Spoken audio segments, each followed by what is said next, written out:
네, 반갑습니다. 지난주까지는 우리가 단백질의 구조에 대해서 공부했었는데, 좀 어려웠죠, 내용이. 오늘 하는 단백질의 기능에 대한 내용도 만만치는 않은데, 최대한 쉽게 설명하도록 노력하겠습니다. 어, 오늘 공부하게 될 그 5장의 단백질 기능은 주로 그 마이오글로빈 그리고 헤모글로빈, 우리 몸에서 산소를 저장하거나 또는 산소를 운반하는 기능을 하는 단백질이죠. 그 단백질을 모델로 해서 단백질이 어떻게 기능을 하는지를 약간의 그 키네틱스 개념을 도입을 해서 설명을 하려고 합니다. 그래서 약간의 수학 공식이 나오니까 너무 뭐 어렵게 생각하지 말고 공부를 한번 해보시기 바라겠습니다. 우선 그 단백질 기능에 대해서 설명하기 전에 몇 가지 그 생소한 용어들이 나옵니다. 그래서 이 장에서 언급되는 몇 가지 용어에 대해서 먼저 definition, 정의를 하고서 계속 진행하도록 하겠습니다. 우선 리간드라는 말이 나오는데 영어로는 라이겐드라고도 하고, 이것은 그 단백질에 결합하는 분자를 일컫는 말입니다. 그래서 뭐 효소 같은 경우는 그 기질이 되겠죠, 라이겐드가. 또 헤모글로빈이나 마이오글로빈 같은 경우는 산소가 라이겐드가 됩니다. 리간드가 됩니다. 그래서 이 리간드는 단백질에 결합함으로써 이제 뭐 어떤 기능을 할 수도 있고 그냥 단순히 결합했다가 떨어지는 그런 경우도 있고, 어쨌든 일반적으로는 이제 리버서블이, 다시 말해서 가역적으로 결합했다가 또 쉽게 떨어지는 그러한 분자들을 우리가 리간드다 이렇게 얘기를 합니다. 그 다음에 이제 바인딩 사이트라는 말은 결합 부위를 의미하는데, 이 라이겐드가 결합하는 단백질의 부위를 구체적으로 바인딩 사이트 이렇게 얘기를 합니다. 예를 들면은 기질이 효소의 어떤 액티브 사이트에 결합을 하죠. 그럴 때도 바인딩 사이트라는 말을 씁니다. 결합 부위라는 말을 씁니다. 그래서 그 부위에서는 특별한 그 스페시픽 인터랙션이 작용할 수도 있어요. 그래서 단백질이 한두 가지 분자들과 아주 선택적으로 결합을 하는 거죠. 이따가 공부하게 될 산소 같은 경우도 헤모글로빈이나 마이오글로빈의 특정 부위에 결합을 하게 됩니다. 예를 들면 힘이라고 하는 그 비단백질 부분이 있는데 그 부위에 철이 있어요. 그 철과 산소가 특이적으로 결합을 하게 됩니다. 그 다음에 그 conformational change라는 말이 있는데 이거는 이제 3차 구조가 바뀌는 현상을 우리가 의미합니다. 예를 들어서 산소가 마이오글로빈에 또는 헤모글로빈에 결합을 하게 되면은 이 헤모글로빈의 3차 구조가 바뀌게 됩니다. 그러한 현상을 우리가 conformational change 뭐 이렇게 얘기를 합니다. 또 그 기질이라고 서브스트레이트라고 그러면은 효소에 대한 라이겐드를 의미합니다. 라이겐드의 일종이죠. 라이겐드가 훨씬 더 넓은 의미의 개념이고, 서브스트레이트는 보통 효소에 결합하는 기질을 우리가 라이겐드, 효소에 대한 라이겐드를 우리가 서브스트레이트 이렇게 얘기를 합니다. 그 다음에 이제 그 효소의 경우 캐탈리틱 사이트라는 말도 있는데, 이것은 이제 그 촉매 부위 이렇게 얘기하기도 하고, 또는 액티브 사이트다 이렇게 얘기하기도 합니다. 효소 단백질 안에 실제로 그 효소 작용이 이루어지는 부위를 우리가 액티브 사이트, 또는 기질이 결합하는 부위를 우리가 액티브 사이트 이렇게 이제 얘기를 하는 거죠. 그 다음에 프로스테틱 그룹이라는 말이 있는데요. 이 프로스테틱 그룹은 라이겐드하고는 달리 단백질에 아주 단단하게 영구적으로 결합하는 화합물을 의미합니다. 예를 들어서 헤모글로빈이나 마이오글로빈 같은 경우는 거기에 힘이라고 하는 분자가 거의 반영구적으로 결합을 하고 있어요. 그래서 이 햄 같은 경우는 프로스테틱 그룹이 되겠죠. 마이오글로빈이나 헤모글로빈의 프로스테틱 그룹이 될 겁니다. 또 어떤 그 효소 단백질은 금속 이온을 프로스테틱 그룹으로 가질 수도 있고, 또 뭐 어떤 효소 단백질은 그 무기질, 예를 들면 뭐 구리나 아연이나 뭐 이런 것들을 가지고 있을 수도 있습니다.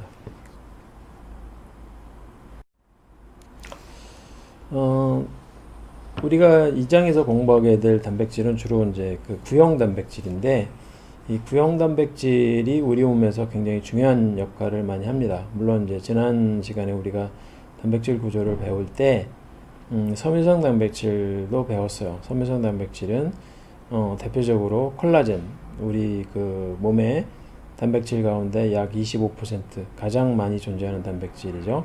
그런 것도 배웠고요.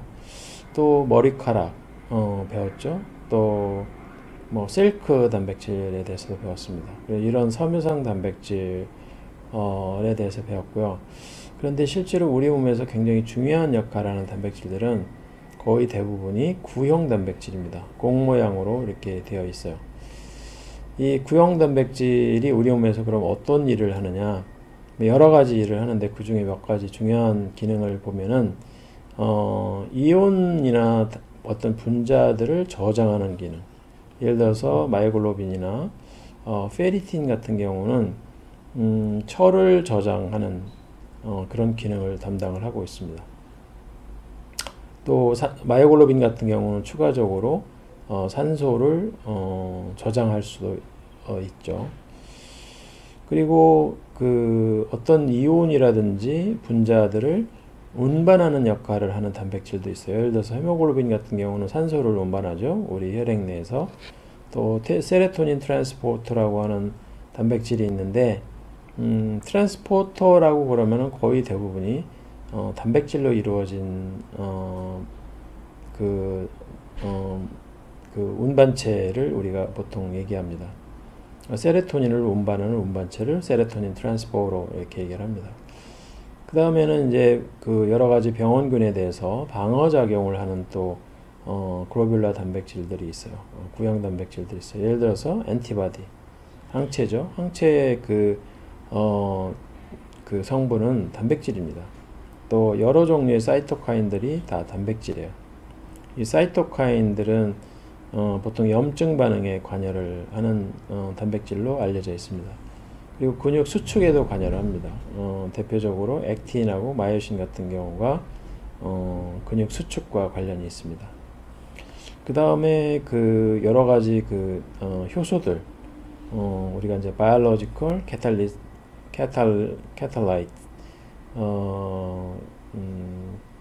catalyst라고 그러죠. catalyst. 생물학적 촉매들, 대부분이 구형 단백질입니다.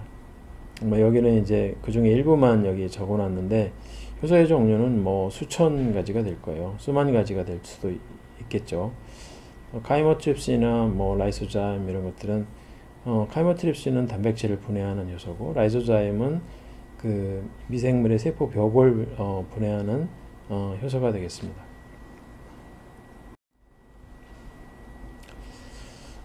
단백질과 그 단백질의 결합하는 라이겐드 간에는 보통 일반적으로 아까 얘기했듯이 이제 가역적으로 결합을 한다고 그랬는데, 가역적으로 결합한다는 의미는 결합했다가 또 쉽게 떨어지기도 하고 또 다시 결합할 수도 있고, 뭐 그런 관계를 우리가 가역적 바인딩, 결합 이렇게 얘기를 합니다.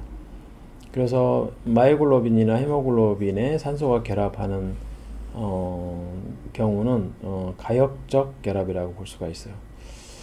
그래서 그 산소가 어디에 결합하느냐면은 마이오글로빈이나 헤모글로빈에 햄이라고 하는 프로스테틱 그룹이 있습니다. 여기에 결합을 하게 됩니다. 정확히 얘기하면은 햄 안에 또 철이 있는데 이 이가철이 있습니다. 이가철하고 산소가 결합을 하게 됩니다. 산소는 원래는 물에 잘 안 녹아요. 그래서 용존산소라는 말이 있는데 용존산소가 그렇게 높질 않습니다. 물에 잘 안 녹는 특성을 가지고 있어요. 반면에 CO2는 물에 산소보다는 훨씬 더 잘 녹죠. 이게 워터 솔루빌리티를 보면은 이산화탄소가 훨씬 더 잘 녹아요, 물에.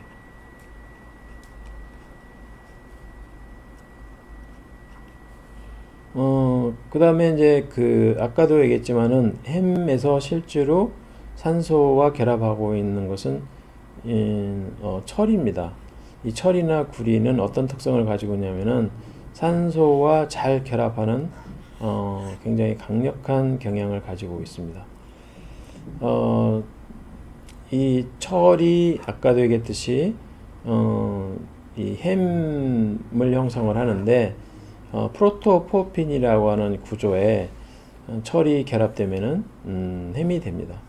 이 햄이 이제 마이오글로빈이라든지 헤모글로빈의 프로스테틱 그룹이 되는 거죠. 프로스테틱 그룹은 공유 결합으로 단단히 결합되어 있기 때문에 웬만해 가지고는 떨어지지 않는 그러한 화합물을 우리가 프로스테틱 그룹이다 이렇게 얘기를 합니다. 네, 이거는 이제 헤모글로빈의 햄 구조를 이제 자세하게 보여주고 있는 건데 아까도 얘기했듯이 이런 프로토포피린이라고 하는 구조가 있어요. 굉장히 복잡하게 생겼죠. 이게 이제 우리 몸에서 합성이 됩니다. 글라이신 아미노산으로부터 이제 합성이 되는데 굉장히 복잡하게 되어 있고, 요 프로토포피린 정중앙에 이와 같이 철이 존재하고, 이 철이 총 6개의 공유 결합을 하고 있어요. 배위 결합이라고 그러는데, 여기 질소하고 4개의 결합을 하고 있고, 또 한쪽은 아미노산하고 결합을 하고 있습니다. 이 마이오글로빈이나 헤모글로빈의 아미노산, 구성 아미노산과 결합을 하고 있고, 또 한쪽은 보통은 이제 비어 있는데 이 부분이 바로 이제 산소가 결합하는 장소죠. 산소가 결합할 수도 있고 또 결합 안 할 수도 있고, 결합하지 않은 상태를 우리가 디옥시 헤모글로빈, 결합한 상태를 옥시 헤모글로빈, 헤모글로빈의 예를 든다 그러면은 그렇게 이제 얘기를 할 수 있는 거죠. 그래서 다시 한번 얘기하지만은 이 햄에 있는 철은 6개의 배위 결합을 하고 있다. 그래서 아까도 얘기했듯이 요 철이 여기 보이진 않지만은 프로토포피린과 총 4개의 결합을 하고 있습니다. 여기 이제 사실은 여기 2개만 여기 보여지고 있는데 총 4개의 결합을 하고 있고, 나머지 6개 중에서 하나가 이제 마이오글로빈이나 또는 헤모글로빈을 이루고 있는 아미노산과, 이 경우는 이제 히스티딘 아미노산과 결합을 하고 있고, 또 마주보는 반대쪽은 이와 같이 이제 산소하고 결합할 수도 있고 안 할 수도 있고, 산소와 결합하게 되면은 총 6개의 배위 결합이 형성이 되는 거죠. 코디네이션이 되는 거죠.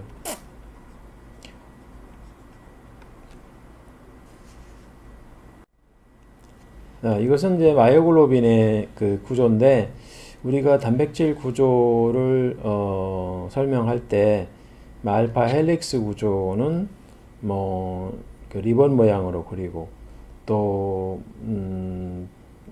베타 시트 구조는 이런 화살표 모양으로 그리고 이런 거를 우리가 공부를 했는데, 여기에 있는 이렇게 이제 원통형으로 되어 있는 이 구조가 바로 이제 알파 헬릭스 구조가 되겠습니다. 이게 여러 개가 있죠. 총 8개 알파 헬릭스 세그먼트가 있어요. 이 마이오글로빈 안에. 그러니까 전체 아미노산의 78%가 알파 헬릭스 구조를 하고 있습니다.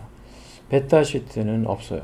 나머지 그럼 22%는 뭐냐? 아무것도 아니죠. 그냥 아무런 특별한 구조를 형성하지 않는 겁니다. 예를 들어서 이런 것들이죠. 이런 것들은 아무런 구조가 없는 겁니다. 그냥 알파 헬릭스와 헬릭스를 연결하는 그런 구조죠. 정중앙에 이런 이제 햄 구조가 있습니다. 빨갛게 표시되어 있는 이 부분이 햄 구조고, 또 정중앙에 이렇게 동그랗게 구형으로 되어 있는 이 부분이 바로 그 철 이가 이온이 되겠습니다. 그래서 이 마이오글로빈은 그 산소와 결합을 해서 산소를 근육 내에서 저장하는 그런 역할을 합니다. 그래서 우리가 산소가 필요할 때 근육세포가 예를 들어서 뭐 대사를 한다든지 특히 이제 뭐 전자전달계에서 산소가 필요할 때 공급을 하게 됩니다. 그래서 마이오글로빈은 여기에 나와 있듯이 다이빙 매모, 그러니까 아주 깊숙하게 그 바다에서 그 잠수하는 포유류들이 있습니다. 대표적으로 이제 물개라든지 아니면은 그 웨일, 고래죠.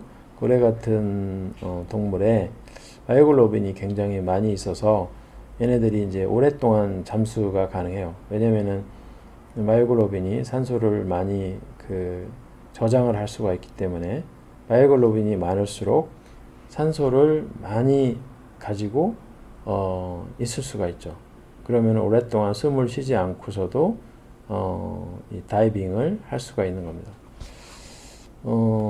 메말은 포유류이기 때문에 그 숨을 다른 어류들과 같이 물속에서 그 쉬질 못해요. 물 바깥으로 나와서 공기 중에서 산소를 흡입을 합니다. 그래서 한번 호흡을 하고 나서 이제 마이오글로빈에 산소를 가득 채운 다음에 뭐 어떤 그 웨일 같은 경우는 3,000m 해저 3,000m까지 내려갈 수 있다고 그럽니다. 몇 시간씩 수영을 할 수가 있는 거죠.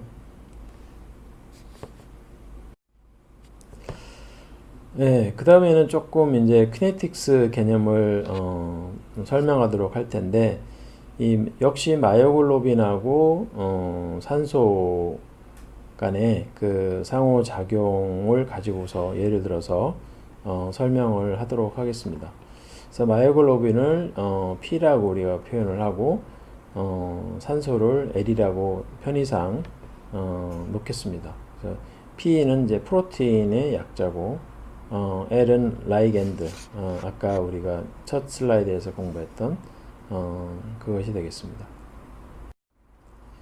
그래서 여기 지금 마이오글로빈 P가 있고 여기 그 산소 라이겐드가 이렇게 있는데 두 개가 그 결합을 하게 되면 이제 PL이 되겠죠. 이때 그 결합 상수를 우리가 KA라고 표현을 하고 PL이 다시 P와 L로 분리가 될 수 있어요. 이것은 이제 서로 그 분리가 되기 때문에 해리상수다 이렇게 얘기합니다. 그래서 왼쪽으로 가는 반응은 해리상수, 오른쪽으로 가는 거는 결합상수와 연관이 있는 겁니다. 그래서 그런데 이제 이게 P와 L이 결합하는 속도와 결합했던 PL이 다시 P와 L로 떨어지는 속도가 같아지는 지점이 생길 수가 있어요. 그 지점을 우리가 평형에 도달했다 이렇게 얘기합니다. 평형에 도달했을 때 키네틱스를 써보면은 Ka 곱하기 P의 농도, 아까 단백질의 농도라고 그랬죠. 이 경우는 이제 마이오글로빈, 그 다음에 L 라이겐드, 다시 말하면은 산소의 농도 이퀄 이 PL이 그 디소시에이션 해리되는 속도죠. KD 곱하기 PL의 농도, 이렇게 그 표현할 수 있다는 겁니다. 평형에 도달했을 때. 자, 이렇게 되면은 요 식을 우리가 활용을 해서 요 다음 식을 만들 수가 있는데, 우리가 이제 그 일반적으로 평형 상수를 KA, 라지 KA라고 이렇게 표현하는데, 이 라지 KA는 어떻게 정의하냐면은 그 반응에 참여했던 단백질과 라이겐드의 각각의 농도를 곱하고 이게 이제 분모로 가죠.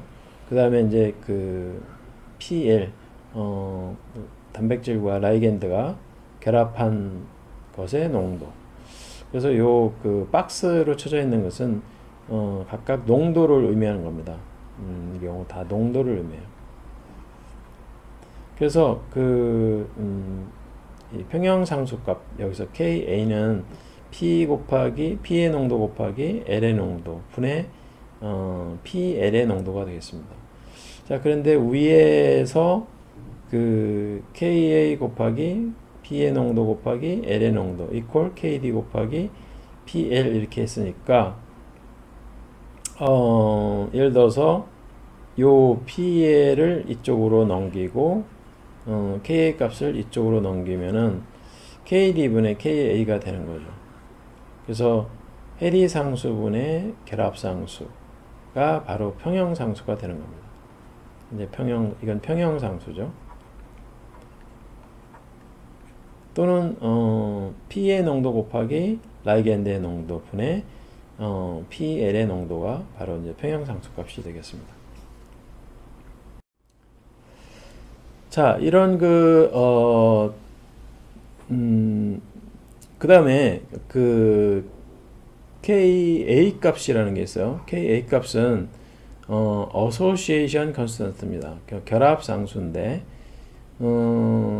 이 결합상수는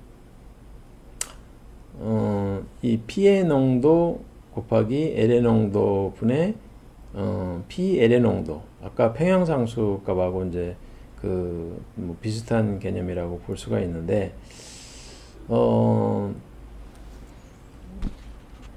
여기서 이제 그 약간의 변형이 이루어지는데 세타라는 값이 등장을 합니다. 이 세타가 뭐냐면은 포화도예요. 다시 말해서 지금 마이오글로빈이 100개가 있는데 이 중에서 예를 들어서 50개만 산소와 결합을 하고 있다.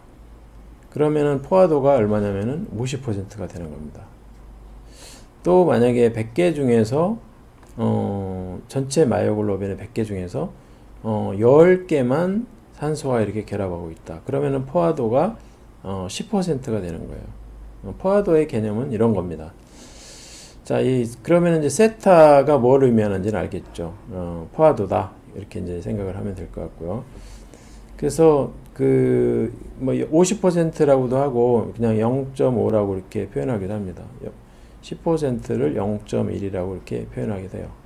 그래서 여기에 이제 이 그림에 보면 그렇게 돼 있죠. 0부터 1까지. 1은 이제 100% 포화된 걸 의미합니다. 자, 그러면은 이 포화도라는 것은 결국 뭘 의미하냐면은 전체 그 바인딩 사이트 분의 그 라이겐드가 결합하고 있는 그 사이트의 수 또는 뭐 다른 말로 하면은 마이오글로빈을 예를 들게요. 마이오글로빈을 예를 들어서 전체 마이오글로빈의 수 예를 들어서 100개가 될 수가 있겠죠. 그 중에서 산소와 결합한 마이오글로빈의 수 예를 들어 50개면 이게 50이 되는 거죠.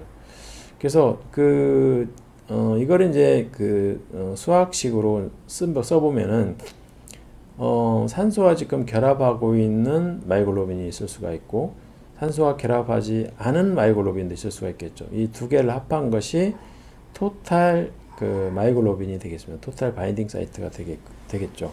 자, 그 중에서 산소와 결합하고 있는 마이오글로빈의 농도 뭐 아까 얘기했듯이 뭐 50개만 100개 중에서 50개만 할 수도 있고 100개 중에서 10개만 산소와 결합할 수도 있겠죠.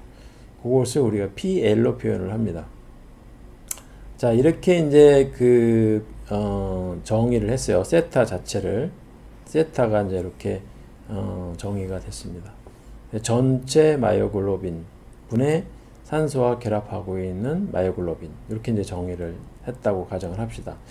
그런데 여기서 이제 PL을 어떻게 쓸 수 있냐면은 PL의 농도는 이쪽 분모를 이쪽으로 넘기죠. 이쪽으로 넘기면은 Ka 곱하기 P 곱하기 L 이렇게 쓸 수가 있잖아요.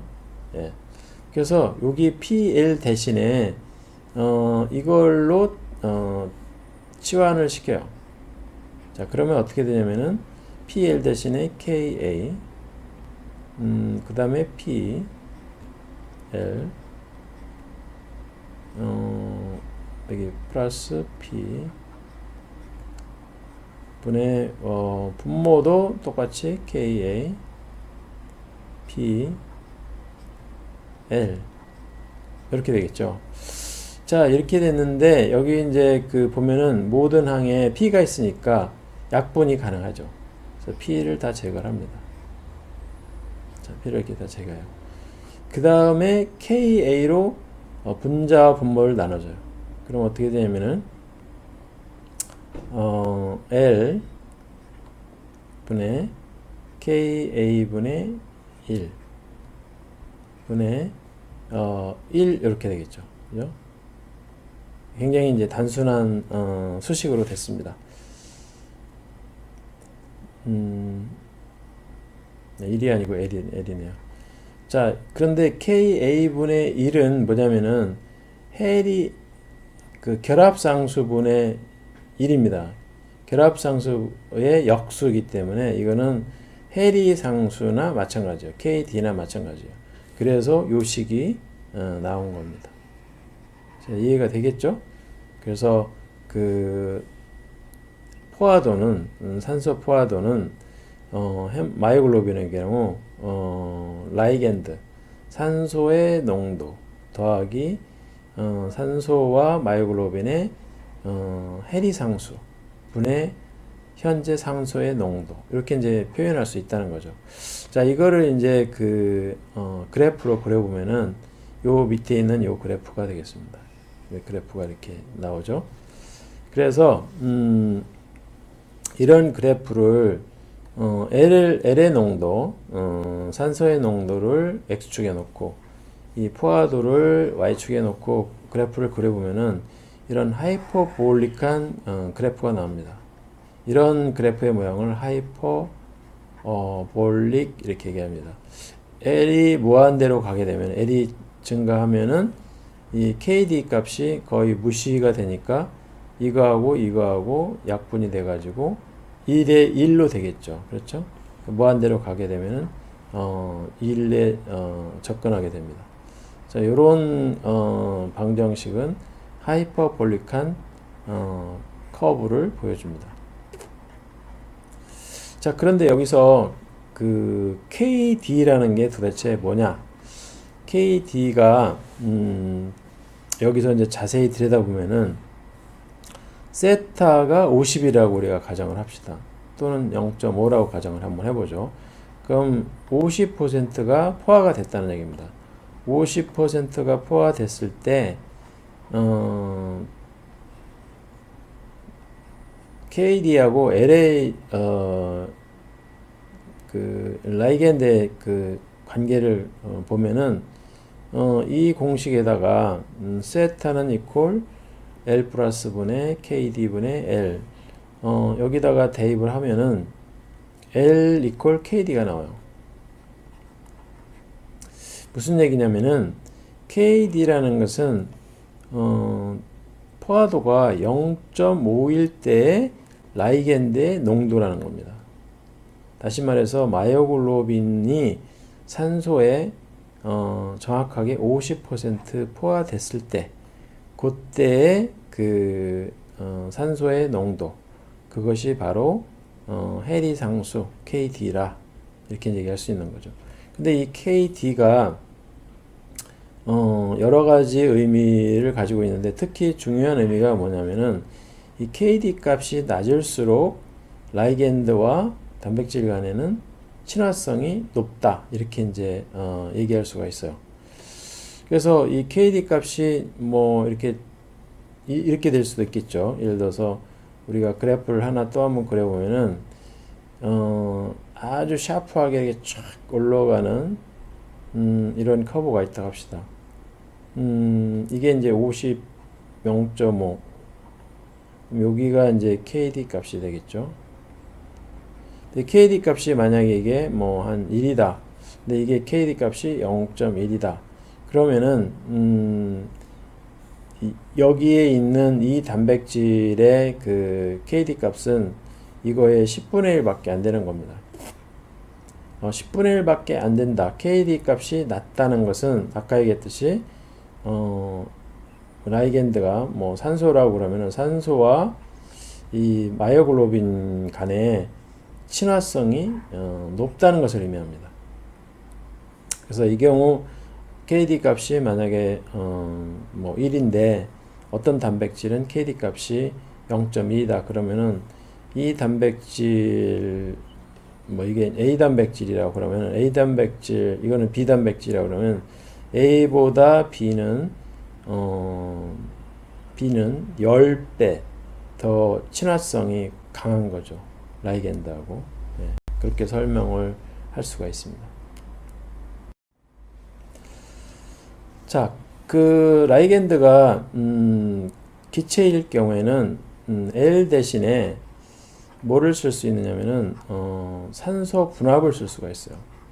분합을 쓸 수가 있어요. 뭐 산소뿐만 아니고 이 기체 어떤 뭐 기체도 상관없죠. 뭐 그게 CO2도 될 수도 있고 뭐 어쨌든 이 경우는 이제 산소니까 산소 분합으로 대체할 수가 있어요. 그래서 세타가 원래는 여기 L분의 KD 그리고 L 이렇게 돼 있었는데 이렇게 안 쓰고 기체인 경우는 산소의 분합 더하기 P50 더하기 분의 PO2 산소 분합 이렇게 이제 표현할 수 있다는 겁니다. 그래서 그 아까 얘기했듯이 P50이라는 수치는 마이오글로빈이 산소의 50% 포화됐을 때 산소 분합을 의미한다. 이렇게 이제 얘기할 수가 있는 거죠.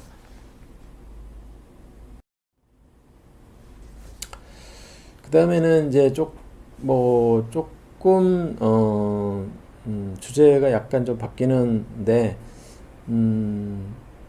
서머다이내믹 연력학적인 측면에서 단백질과 라이겐드의 결합에 대해서 설명하도록 하겠습니다. 아까도 얘기했듯이 이제 어소시에이션 컨스턴트라는 게 있었고 KA로 표현을 했고요.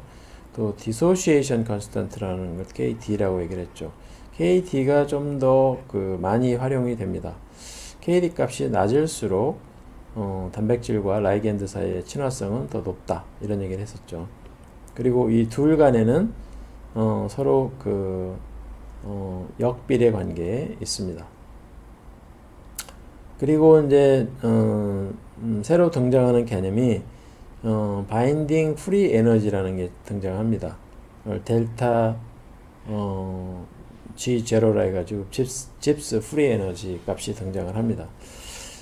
집스 프리 에너지는 보통 우리가 이제 옛날에 배울 때 이게 마이너스면은 이제 그 자발적으로 연력학적으로 자발적으로 반응이 진행된다. 이 값이 플러스일 경우에는 자발적이지 않기 때문에 외부에서 에너지가 투입이 돼야 된다. 뭐 이런 얘기를 했었죠. 어쨌든 델타 G 값은 어떻게 정의하냐면 델타 H 이거는 이제 내부 에너지 변화입니다. 엔탈피 변화고 그 다음에 마이너스 T는 절대 온도를 의미하고요. 델타 S는 엔트로피입니다. 엔트로피의 변화 이렇게 이제 정의를 합니다. 또 다른 정의를 보면은 델타 G는 기체상수 곱하기 RT 기체상수가 R이고 T는 절대온도입니다. 절대온도는 273도에다가 섭씨 온도를 더한 것이 절대온도가 되겠습니다. 그리고 리니어 KA 근데 이렇게 여기 앞에 이제 마이너스 값이 붙어 있는데 이 마이너스 값을 떼기 위해서는 RT 곱하기 리니어 KT 왜냐면 KA하고 KD하고는 서로 역비례 관계에 있으니까 KA를 쓰는 대신에 여기에 마이너스 값을 없애고 KD를 쓰면 됩니다. 그리고 여러분들이 이제 계산해 보면 알겠지만은 이 RT 값은 25도씨에서 2.48kJ per 몰이 됩니다. R 값은 기체상수로서 상수값이죠. 8.314 줄 per 몰 K예요. 그래서 그 다음에 이제 온도가 25도니까 T 값은 298K가 되겠죠. 그래서 이것을 계산해 보면은 대략 2.48 킬로줄이 나옵니다. 이거는 이제 여기 줄입니다. 줄이기 때문에 이거는 뭐 2480 뭐 얼마 2480 얼마의 줄이 나오겠죠. 근데 이거를 킬로줄로 환산하면은 2.48 킬로줄이 됩니다. 어쨌든 이 델타 G 값은 이런 식으로 계산을 한다. 그리고 아까 얘기했듯이 이 KD 값이 많이 활용이 되는데 10나노몰보다 더 작은 KD 값을 가지면은 이 라이겐드와 이 단백질 간의 친화성이 굉장히 높다 이런 것을 의미하고 만약에 KD 값이 10 마이크로몰 이상이다 그러면은 이 단백질과 라이겐드의 친화성이 좀 그 약한 거죠. 바인딩이 약한 거죠. 이건 이제 높은 거고. 네. 그래서 우리가 이제 그 생명체 안에서 여러 가지 그 단백질과 라이겐드 간의 이제 결합을 볼 수가 있는데 비오틴과 에비딘이라고 하는 그 결합이 아마도 제가 알고 있기로는 가장 결합력이 강해요. 여기 보면은 10의 마이너스 한 15승 정도 되는 걸로 알고 있습니다. 무지하게 낮습니다. 다시 말하면 KD 값이 낮다는 얘기는 이 둘 간의 결합력이 굉장히 강하다. 친화성이 엄청나게 강하다. 그런 얘기고요. 여기 엔티바디와 엔티젠 그 관계도 마찬가지로 굉장히 그 친화성이 높아요. 그리고 어떤 그 단백질과 DNA 간의 관계도 상당히 그 스페시픽하게 친화성이 높고 어떤 특별한 수용체하고 라이겐드의 관계는 강한 것도 있고 좀 약한 것도 있고 그렇습니다. 근데 상대적으로 효소와 기질 간의 그 결합력은 대체로 그 10-6승보다는 이제 큰 쪽에 있죠. 그래서 이거는 이제 결합력이 비교적 약한 겁니다. low affinity라고 볼 수가 있죠. 왼쪽으로 갈수록 high affinity 이렇게 이제 우리가 정의를 할 수가 있는 거죠. 이건 이제 실제로 이 표를 보면은 에비딘이라고 하는 여기 단백질이 에비딘이라고 하는 이제 난 백에 있는 계란 흰자에 있는 단백질이 있는데 비오틴이라고 하는 비타민이 있어요. 이거하고 결합을 굉장히 강하게 합니다. KD 값이 10-15승이에요. 아까도 설명했지만은. 그 다음에 인슐린 수용체라는 단백질하고 인슐린 단백질하고 둘 간의 KD 값도 굉장히 낮아요. 7 곱하기 10-10승이니까 0.1 나노몰 정도 되는 거죠. 그 다음에 HIV 그 이뮤노글로불린 엔티바디하고 HIV 서피스 프로테인하고 결합력도 상당히 강합니다. 4 곱하기 10-10승이니까. 그 다음에 그 케알몰들린이라는 단백질이 있는데 칼슘 바인딩 단백질인데 이것은 이제 칼슘과 결합을 해요. 근데 결합력이 그렇게 높진 않죠. 3 마이크로몰 또는 20 마이크로몰 이 정도 됩니다. 그래서 단백질과 어떤 라이겐드 간의 그 결합력은 종류에 따라서 다 다르다. 어떤 거는 굉장히 강하고 어떤 거는 굉장히 약하다. 그런데 그것을 어떻게 할 수 있느냐? 그것의 KD 값을 보면 알 수 있다는 거죠. KD 값이 10의 6승, 마이너스 6승보다 크면은 이거는 이제 low affinity라고 볼 수가 있는 거고요. 이거보다 이제 더 작으면은 high affinity다. 굉장히 강한 결합이다. 이렇게 이제 우리가 볼 수가 있는 겁니다. 그래서 이런 라이겐드와 단백질 간의 결합이 어떻게 이제 설명이 되느냐, 어떤 식으로 알아보고 특이적으로 단단하게 결합을 하는지 두 가지 모델이 있습니다. 하나는 이제 락 앤 키 모델인데 이 락 앤 키 모델은 여기에 나와 있듯이 이제 에밀 피셔라는 사람이 1894년도에 제안을 했고요. 이미 프로틴이라든지 라이겐드는 구조가 3차원적인 구조가 결정되어 있다. 그래서 이 둘 간에는 자물통과 자물쇠와 마찬가지로 딱 들어맞게 돼 있다. 이렇게 이제 주장하는 이론이 바로 락 앤 키, 자물쇠와 자물통 개념이 되겠습니다. 근데 이렇게 이제 어쨌든 자물통과 자물쇠가 됐든 이 다음에 설명하는 인듀스 핏 모델이 됐든 이 둘 간에는 뭔가가 있으니까 결합을 하겠죠. 그 뭔가가 뭐냐? 사이즈가 맞을 수가 있다는 거죠. P 부분에 어떤 특정한 사이드가 이렇게 비어 있어요. 그럼 여기에 이 라이겐드가 딱 들어맞게끔 되어 있다는 거죠. 이렇게 이제 주장하는 사람도 있고, 또 이제 모양이 같을 수도 있어요. 예를 들어서 여기는 뭐 별 모양이 이렇게 있으면은 여기도 별 모양. 그럼 같은 별 모양이니까 딱 들어맞게 되겠죠. 또는 차지로 설명할 수도 있습니다. 여기가 플러스 차지를 많이 띄고 있으면은 이쪽에 마이너스 차지를 띄고 있는 라이겐드가 더 잘 결합을 하겠죠. 또 하이드로포빅, 하이드로필릭 캐릭터. 예를 들어서 이 P 쪽에 약간 소수성 아미노산들이 많이 있다. 그러면은 이쪽 라이겐드의 소수성 부위가 여기에 이제 잘 서로 결합을 할 수가 있겠죠. 자, 이런 여러 가지 요인들에 의해서 이 라이겐드와 단백질이 결합. 이런 락 앤 키 모델하고 조금 다르게 induced fit 모델이 있습니다. induced fit 모델은 어떤 구조가 유도가 된다는 얘기입니다. 다시 말하면은 지금 여기 이제 파란색의 단백질이 있고 요 분홍색의 라이겐드가 있는데 처음에는 구조가 딱 들어맞게 안 돼 있어요.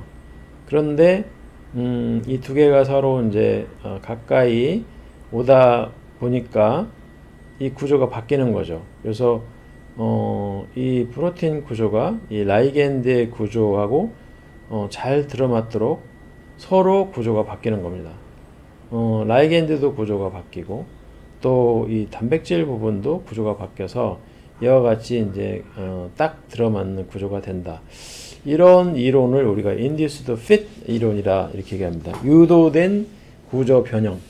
다시 말하면 이제 3차원적인 conformational change, 3차원적인 구조의 변화가 이 라이겐드가 단백질에 결합할 때 일어날 수 있다.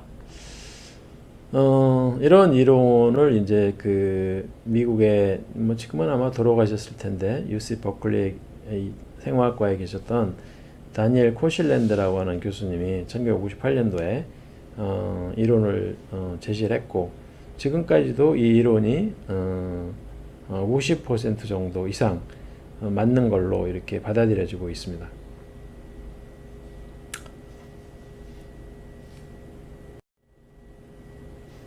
자, 다시 헤모글로빈 또는 마이오글로빈의 햄 구조로 돌아와서 이 햄 구조에 정중앙에 철이 있다고 그랬는데 이 철은 산소와 결합할 때는 이와 같이 약간 비스듬하게 결합을 합니다. 그리고 이 헤매에 또 카본 모녹사이드, 이게 또 굉장히 잘 결합을 해요. 어느 정도로 잘 결합하느냐? 거의 2만 배, 산소보다 거의 2만 배 정도 잘 결합을 합니다. 그래서 물론 이제 실질적으로 이 단백질 구조로 들어가 보면은 2만 배 정도까지 차이 나는 건 아니고 한 200배 정도 잘 결합을 하는데, 어쨌든 이 카본 모녹사이드가 일산화탄소죠. 일산화탄소.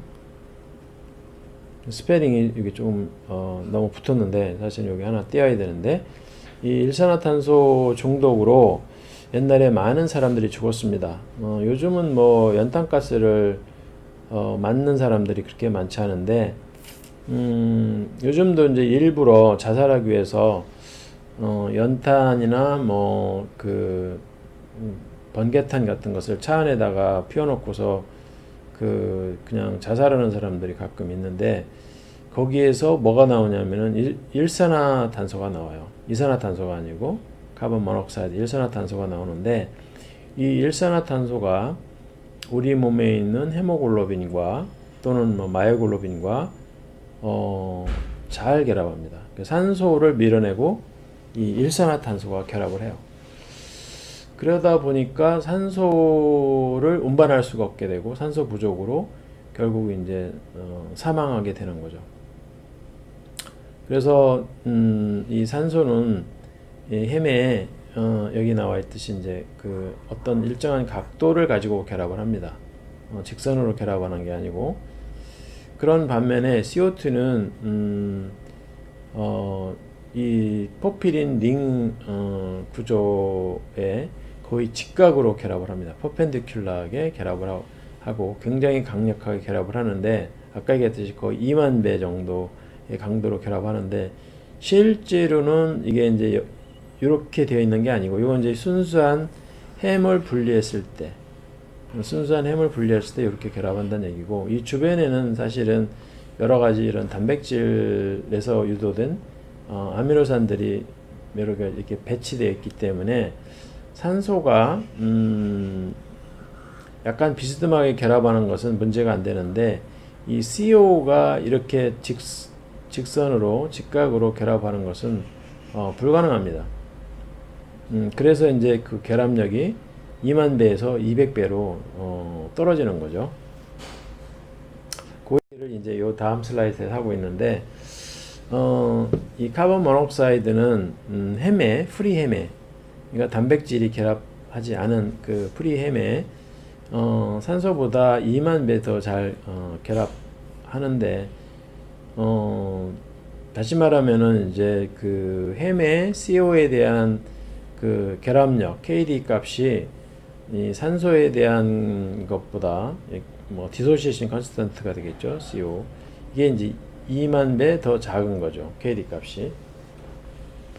다시 말하면 친화성이 크다는 얘기입니다. 근데 실제 단백질에 결합할 때는 그 주변의 아미노산들의 입체 장애로 인해서 CO의 결합력이 한 100배 정도 감소가 됩니다. 그래도 아직도 200배 더 잘 결합할 수가 있어요.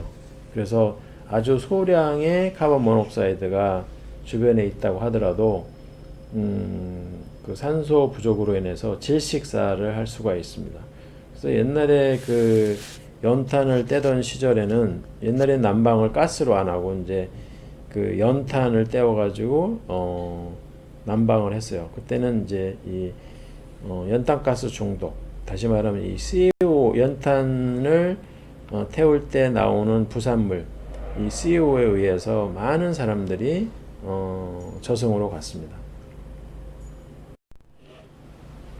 이 슬라이드에서는 헤모글로빈이라든지 아니면 마이글로빈이 산소와 결합했을 때와 결합하지 않았을 때 그 색깔이 변하는 거에 대해서 설명을 하고 있습니다.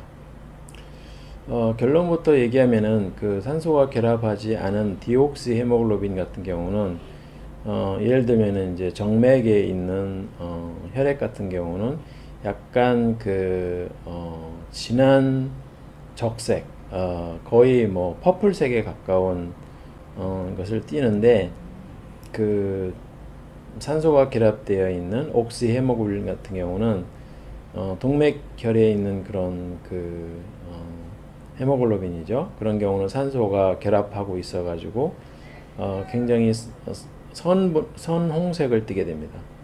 굉장히 밝은 적색을 띠게 됩니다. 이와 같이 그 산소가 결합했을 때, 안 했을 때 색깔이 다른 이유는 그 햄 그룹 자체가 그 헤모글로빈이나 마이오글로빈에 있는 햄 그룹 자체가 굉장히 강력한 특정한 파장의 빛을 흡수하는 크로모포라고 하는 물질입니다. 여기에 나와 있듯이 크로모포는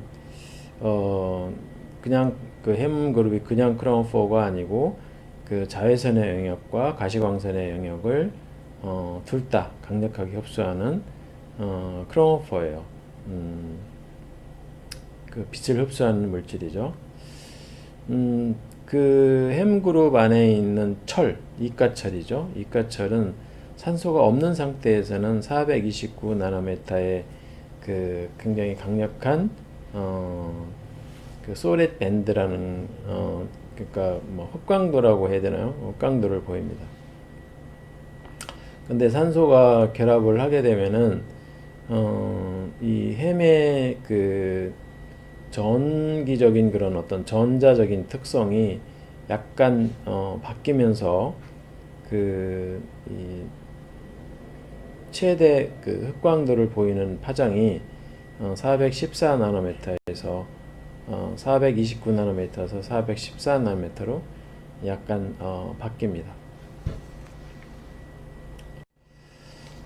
자, 그 다음에 이제 그 마이오글로빈이, 아까 얘기했듯이 이제 주 기능이 근육에서 산소를, 운반하는 게 아니고 저장하는 기능이라고 했습니다. 마이오글로빈은 산소를 운반할 수 있을까? 뭐 이런 질문을 하고 있는데, 마이오글로빈은 아까도 얘기했듯이 이제 굉장히 그 P50 값, 다시 말하면은 그 디소시에이션 컨스턴트가 굉장히 낮아요. 그렇다 보니까 뭐 조직에 있는 그 산소 분압이 4kPa 정도 되는데 산소를 내려놓질 않습니다. 또 폐에서는 당연히 산소 농도가 13kPa니까 결합하고 내려놓질 않겠죠. 그래서 마이오글로빈은 조직에서나 아니면은 폐에서 산소와 결합은 아주 잘하는데 그것을 잘 방출하진 않습니다. 산소를 저장하는 저장고 역할을 한다 이렇게 이제 보면 되겠습니다. 근데 헤모글로빈은 또 완전히 다릅니다. 이와는 달라요.